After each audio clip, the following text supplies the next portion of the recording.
Mon coach chez moi. Mon coach chez moi. De meilleures décisions, un bonheur durable. Mieux communiquer. Sur Antenne Réunion. Est-ce que l'image que les gens projettent justement sur la cigarette ou sur ces paquets dont on parlait tout à l'heure est toujours la même quand ils vous arrivent? Est-ce qu'ils ont à peu près tous cette même vision comme ça? Il y a des images assez horribles quand même sur les paquets de cigarettes, on est bien d'accord. Est-ce que tous ont ce même ressenti par rapport à ça? Oui, alors moi j'avais juste j'ai une vision un peu décalée de ces images qu'on pose sur les paquets de cigarettes, parce qu'en fait tout le monde est persuadé effectivement que c'est fait pour faire arrêter, pour dire voilà ce que vous risquez, pour inciter les gens à ne pas fumer. Or, je suis persuadé du contraire, tout simplement. Parce D'accord. que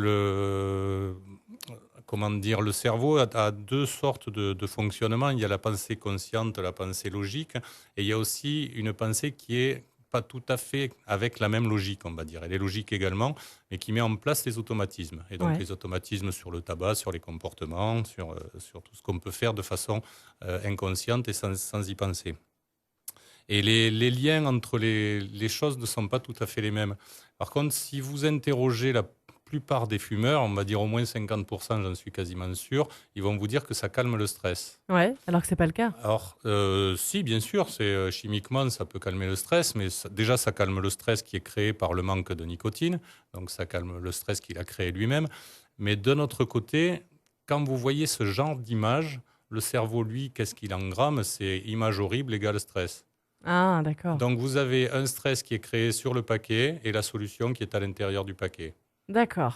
Voilà. Donc, c'est pour ça que je ne suis pas si persuadé que ça, que ces images-là soient destinées à permettre d'arrêter de fumer. D'ailleurs, si ça permettait d'arrêter de fumer, je pense que ça se saurait, parce que malgré les augmentations de tarifs et malgré ces images, les fumeurs sont toujours aussi nombreux et le problème reste là. Donc finalement, ça veut bien dire, ça met en lumière aussi un petit peu les contradictions que nous disait Hélène, c'est-à-dire à la fois ça m'attire et ça me repousse. Ce même produit, elle avait deux images en fait qui lui venaient à l'esprit. Oui, autant les contradictions qu'on a à l'intérieur de nous et puis les contradictions de ce qui nous est proposé dans l'industrie du tabac et dans la publicité et dans les propos de ceux qui nous disent, soi-disant, qu'on est là pour vous permettre d'arrêter de fumer. Ouais, d'accord. Tout cela est compliqué. C'est assez compliqué et je vais peut-être choquer certains en disant ça, mais voilà, je suis persuadé, avec les expériences que j'ai autour de moi, vraiment que ces images-là ne servent strictement à rien. Et qu'il y a d'autres solutions en tous les cas pour s'en sortir et que c'est possible, parce que je pense que beaucoup de fumeurs aussi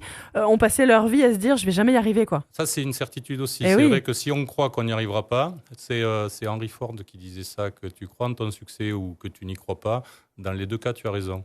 D'accord. Voilà, donc effectivement, si je suis sûr que je vais y arriver, même à me mettre des coups de tête sur les murs. Et si je suis certain que c'est plus fort que moi, c'est même pas la peine de commencer la démarche. Ça, c'est sûr.